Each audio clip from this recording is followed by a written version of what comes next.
नमस्कार, वंदे मातरम। आज हम एक बहुत ही गंभीर विषय पर आपसे चर्चा करेंगे जो हमारे समक्ष है, लेकिन न तो हमको इसका कारण पता है न तो हमको इसका परिणाम पता है। अक्सर ये समस्याएं आती हैं कि हिंदू लड़कियां जो है कि फंस जा रही हैं कुछ लोगों के चंगुल में, फिर वो कभी देह व्यापार में संलिप्त पाई जा रही हैं, खासकर गरीब घरों की लड़कियां। कभी उनकी हत्याएं कर दी जा रही हैं, कभी पेड़ पर लटकी हुई पाई जाती हैं। तो ऐसा होता क्यों है? प्रश्न ये है कि ऐसा होता क्यों है? क्यों उनको परिवार से विश्वास उठ जाता है? क्यों वो जो है कि किसी अजनबी के ऊपर विश्वास करने लगती हैं? इसके पीछे सबसे बड़ा अगर चिंतन हम कहें तो हम लोगों का दम्भ है। किसका? हिंदुओं का दम्भ है। हम लोग बातें तो बहुत अच्छी अच्छी करते हैं, ठीक है, लेकिन निजी जिंदगी में अपनाते नहीं हैं। हम लोग कहते तो हैं कि यत्र नार्यस्तु पूज्यन्ते रमन्ते तत्र देवता, लेकिन हम कभी अपने घर में रहने वाली नारियों को, अपनी माँ को, बहन को, बेटियों को, बेसिकली बहन को और बेटियों को, माँ को तो ठीक है फिलहाल, उठ के पानी नहीं देते, पानी नहीं पिलाते। उठ के दिन भर काम करती हैं, कभी प्यार से बात नहीं करते, देश और राष्ट्र समाज के बारे में उनसे चर्चाएं नहीं करते, चिंतन नहीं करते, ठीक है, उनको प्रेम नहीं देते। और बचपन से भेदभावपूर्ण वातावरण होता है जो हमको स्वीकार करना चाहिए, होता है। आप देखेंगे, अगर मान लीजिए 1 लीटर दूध होता है और किसी परिवार में 2 बेटे हैं, 1 बेटा और 1 बेटी है, तो 1 लीटर दूध में से कोशिश किया जाएगा कि 750 ग्राम दूध उसका बेटा पिए और 250 ग्राम दूध उसके बेटी को दिया जाता है। ये है, व्यवहारिक है, प्रैक्टिकल है, देखा हुआ है, हमने अपनी आंखों से देखा हुआ है। तो ऐसे वातावरण में साथ ही साथ सभी का दिन काम करना, मदद करना, सेवा करना, कोई प्यार से बात नहीं करेगा, हर बात पे झिड़कता रहेगा, उसकी बौद्धिकता पे कमेंट करता रहेगा, ठीक है। और ये वातावरण वो देखती हैं। घर का कोई भी व्यक्ति प्यार से किसी मुद्दे पर चर्चा नहीं करेगा। अब ऐसे समय में जैसे जैसे उम्र बढ़ती जाती है तो एक लड़की के अंदर एक ऐसा वातावरण महसूस होता है जब उसकी इच्छा होती है कि कोई व्यक्ति हो जो कि उसका सम्मान करे, कोई व्यक्ति हो जो उसका सम्मान करे। क्योंकि घर पे क्या होता है, घर पे भेदभावपूर्ण और अपमानजनक वातावरण होता है। ज्यादातर भाई और बाप के द्वारा वो उससे काम ही करवाया जाता है, उसको प्यार सम्मान तो दिया नहीं जाता, ठीक है, उसको आदेश पालन ही करवाई जाती है। बहुत छोटे उम्र में लड़कियों की जिद को गार्जियन देखते हैं। और देखिए, मैं जब बात कर रहा हूं तो मैं सामान्य हिंदू परिवारों की बात कर रहा हूं, ये मैं अरबपति के परिवारों की बात नहीं कर रहा हूं जब बेटियों की इच्छा पे हर एक डिमांड पूरी की जाती है। सामान्य लोगों के घर की बात कर रहा हूं। तो अब ऐसे समय में उसकी इच्छा होती है कोई ऐसा व्यक्ति उसके संपर्क में आए जो उसको इज्जत की नजर से देखे। तो ऐसे समय में उस लड़की से जो कोई भी प्रेम से बात करता है, जो उसको सम्मान की दृष्टि से देखता है, जो आप कहता है और थोड़ा सा इज्जत देने लगता है, तो उसकी तरफ खींची चली जाती है। फिर उस समय उसको ये नहीं दिखता कि ये किस जाति का है, किस समाज का है, किस धर्म का है, ठीक है, और वो इसका उद्देश्य क्या है, हमसे ऐसा व्यवहार करने के पीछे का इसका उद्देश्य क्या है, वो लड़की कुछ नहीं देख पाती और फिर उसके प्रेम में पड़ जाती है। और चूंकि उसका निर्धारित कुछ लक्ष्य होता है, उसको फुलफिल करने के बाद अगर समस्या आती है तो इसी में लड़की की हत्या कर दी जाती है। और यही जो सोच है, जब शादी के बाद लड़की आती है तब भी जारी रहता है, बल्कि जारी न रहने के साथ साथ बहू के साथ बेटी से ज्यादा बदतर हो जाता है। तो वहां पे लड़कियां फिर कुछ आत्महत्या भी कर लेती हैं, कुछ हत्या भी कर लेती हैं। तो हम लोग को ये कहने से पहले कि हिंदू लड़कियां लव जिहाद के शिकार हो रही हैं, इसके ये कारण है, वो कारण है, इससे पहले हमको अपने घरों में झांकना चाहिए कि हम अपनी छोटी बहन को आखिरी बार पानी कब पिलाए, उसके प्यार से उससे हमने बातें कब किया, उसको खाना बना के कब खिलाया, उसका भी कभी मनपसंद खाना बना के खिलाइए घर में बैठा के, कभी उसको भी होटल्स में खाना खिलाइए, घूमने ले जाइए, क्योंकि ये बेसिक नीड्स है। ये जब निश्चित हमारी आवश्यकताओं की पूर्ति हो जाती है तो ये बेसिक आवश्यकता होती है जब व्यक्ति की का मन करता है। आपने कब किया? आप अपनी प्रेमिका को लेके जाते होंगे, अपनी बहनों के साथ आपने ऐसा व्यवहार कब किया आखिरी बार? याद कीजिएगा। और अगर आपने लास्ट के 6 महीने से नहीं किया है तो फिर आपको ये कहने का अधिकार नहीं है कि हिंदू लड़कियां इसका शिकार हो रही हैं, उसको शिकार हो रही है, अंतर्राष्ट्रीय साजिश से। होगा, हम उसका इनकार नहीं कर रहे, होगा,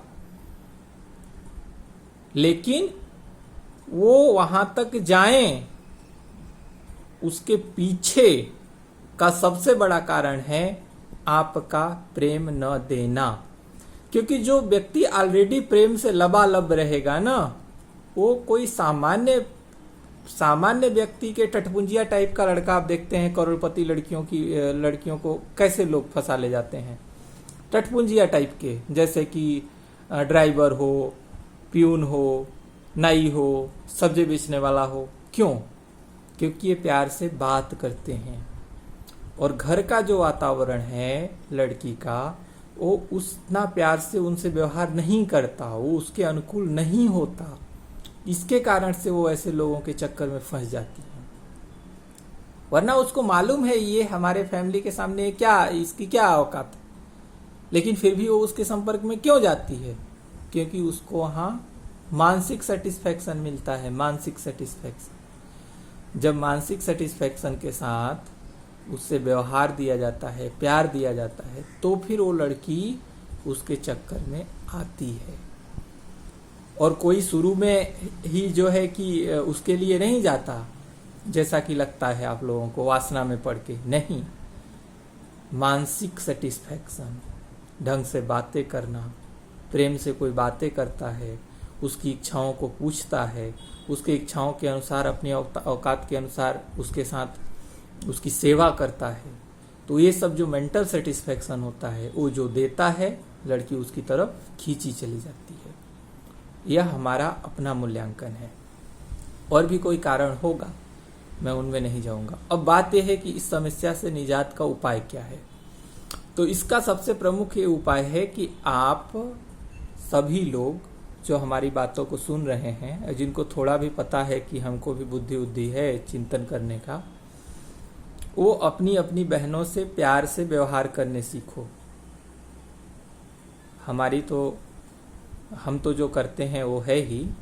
सभी लोग जो सगी बहनें हैं, जो रिश्ते में हैं, मौसी की लड़की, मौसी की लड़की, बुआ की लड़की, मामा की लड़की, सबसे प्यार से पहले व्यवहार करने सीखो। उनसे बातें करो, उनकी इच्छाओं को जानो, उनकी सोच को समझो। मिले तो सिर्फ वही पानी न उठ के पिलाए, तुम भी उठ के उनको पानी पिलाओ, उनको सम्मान दो, उनको प्यार दो, धीरे धीरे उनके हृदय के करीब पहुंचो।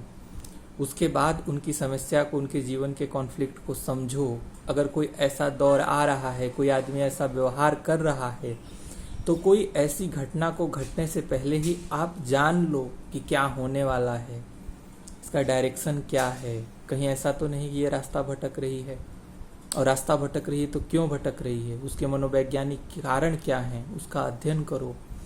जरूरत पड़ने पे घूमने ले जाओ, लाइब्रेरी ले जाओ, ठीक ठाक पारिवारिक फिल्में लगी हैं तो फिल्में दिखाओ, ठीक है, कपड़े खरीद के दो अगर सामर्थ्य है तो, क्योंकि उसकी ज़रूरत होती है।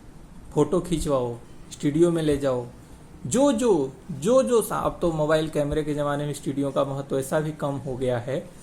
तो जो एक सामान्य कॉमन लेमैन की जो फीलिंग्स होती हैं, उन फीलिंग को आप समझो और उसको इंसान की तरह व्यवहार करने सीखो। जिस दिन आप लड़की से, अपने घर की बेटी से, अपनी बहन से इंसान की तरह व्यवहार करने सीख जाएंगे, उस दिन आप इस समस्या से काफ़ी हद तक अपने परिवार को बचा ले जाएंगे। अभी लास्ट 1 महीने लॉकडाउन के दौरान कितनी लड़कियों की हत्याएं हुई, आप गूगल कर लीजिए, आपको पता चल जाएगा। और इस सब का कॉमन कारण है, किसी के प्यार के चंगुल में पड़ी कोई मार डाला, किसी के प्यार के चंगुल में पड़ी कोई मार डाला, ठीक है। तो ये हम एक लड़की को नष्ट होने से हम एक अपना जनसंख्या कम नहीं कर रहे हैं, बल्कि पूरे की पूरी सृजन की प्रक्रिया को ही हम अवरुद्ध कर रहे हैं। लड़की क्या है? लड़की सृजन की प्रक्रिया है। उस सृजन की प्रक्रिया को ही अवरुद्ध करने का काम चल रहा है। उसको आप कैसे रोक सकते हैं, उस पर आप लोग भी चिंतन करें। ये हमारा अपना चिंतन है। आप प्यार दीजिए, व्यवहार दीजिए, ढंग से बातें कीजिए, ठीक है। शास्त्रों की बातें कीजिए, देश समाज राष्ट्र की चिंता कीजिए। दूसरे धर्मों को, हिंदुओं को लेकर सोच क्या है, हिंदू धर्म की बेसिक मान्यताएं क्या हैं, धर्म क्या है, शास्त्र क्या है, वेद क्या है, वेदांत क्या है, यम क्या है, नियम क्या है, आसन क्या है, प्राणायाम क्या है, योग क्या है, ठीक है, भक्ति क्या है, भक्ति क्या है, ये सब बातें चर्चा कीजिए। 16 संस्कार क्या हैं, हिंदू धर्म में शादी का महत्व क्यों है, क्यों सगोत्री शादियां नहीं होती, ये सब बातों पे खुलकर चर्चा कीजिए। शादी क्या है? शादी सिर्फ वासना तृप्ति का एक माध्यम नहीं है, शादी एक सृष्टि सृजन की प्रक्रिया है। इसको लेकर चर्चा कीजिए, समझ विकसित कर दीजिए। जब दोनों का समझ आपस में विकसित करेंगे आप छोटी छोटी बहनों का, तो औकात है किसी टटपुंजिए की कि उसको भटका पाए रास्ते से। लेकिन ये कब होगा? जब आप खुलकर विचार विनिमय करेंगे। मान लीजिए पिताजी नहीं कर सकते, पुरातन पंथी हैं, आप तो कर सकते हैं ना, आप कीजिए।